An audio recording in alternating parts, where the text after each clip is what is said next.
আসসালামু আলাইকুম। আরেকটি আমার মায়ের শখের বাগানের কচু শাকের বাগান যেটাই হোক, সেটি দেখাতে চলে আসলাম। আমার মায়ের বাগানে সব ধরনের সবজি গাছ এবং অনেক ধরনের ফল গাছ রয়েছে। তার মধ্যে আজকে তিনি আমাদেরকে কচু শাকের বা কচু ডাঁটার একটি রেসিপি দেখাবেন। তো চলুন দেখি।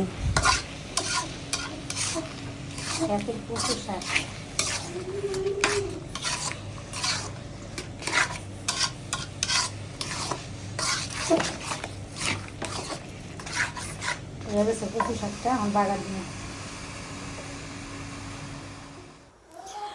তো বাগারের জন্য আমার মা প্রথমে একটি কড়াইতে খুব ভালো করে গরম করার পর তেল দিয়ে তাতে হলুদের গুঁড়া, লবণ দিয়ে মাখানো মাছ, ইলিশ মাছের মাথা, ইলিশ মাছের লেজ এবং ইলিশ মাছের মাথা ছোট ছোট করে পিস করে কেটে সেটা ভালো করে ভেজে একটি পাত্রে উঠিয়ে রেখেছেন। তারপরে কড়াইতে তেল দিয়ে পরিমাণ মতো একটু বেশি করে পেঁয়াজ, কাঁচামরিচ, আপনারা যে যেরকম ঝাল খান সে অনুযায়ী দিবেন।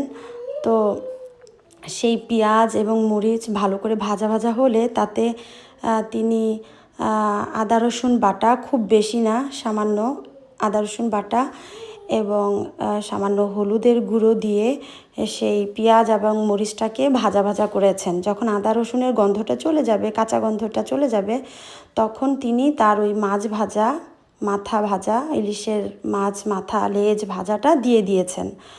তারপরে তাতে তিনি তার ওই সেদ্ধ করা কচুর ডাঁটার অংশটা দিয়ে দিয়েছেন, দেখতেই পাচ্ছেন। তারপর খুব ভালো করে ভাজা ভাজা করে তেলের সাথে যখন একদম মাছের সাথে তেলের সাথে যখন মাখা মাখা হয়ে গেছে, তখন তার রান্নাটা কমপ্লিট হয়ে গেছে। কিন্তু এখানে একটা জিনিস আমি দেখেছি, আমার মার ওই মাথা মাছ ওই অংশটা কখনো ভেঙে ফেলেন না। ওই ভাজাটার যে অংশটা সেটা আস্ত আস্ত থাকে এবং যখন আমরা ভাত খেতাম, আমার মার সেই কচু ডাঁটার সাথে সেই মাছের অংশটা মানে খেতে খুব আসলে ভালো লাগতো। আলহামদুলিল্লাহ। আর এই রান্নাটা এত মজা লাগে, কি বলবো। সবার কাছে তার মায়ের রান্না অসাধারণ, পৃথিবীর সেরা রান্না। তো সেম আমারও, কিন্তু আমার মার রান্নাটা আমার মনে হয় আর একটু বেশি মজা। আমাকে ক্ষমা করবেন সবাই প্লিজ। তো এই তো এটা ভাঙা যাবে না, মাছগুলো কাটা বের হবে না, কাটা একটাও বের হয় না। তো খেতে দারুণ লাগে আলহামদুলিল্লাহ। ট্রাই করে দেখবেন। আসলে আমি রান্না শেখানোর জন্য ভিডিও কিন্তু শেয়ার করছি না, আমাকে ক্ষমা সুন্দর দৃষ্টিতে দেখবেন সবাই।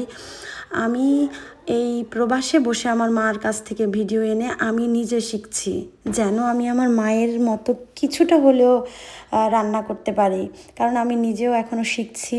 তাই আমার মতো যারা নতুন, যাদের রান্নার শেখার জন্য আগ্রহ আছে, অথবা যাদের সদ্য বিয়ে হয়েছে, রান্না পারেন না, তাদের জন্যই আমার এই রান্নার ভিডিওগুলো শেয়ার করা।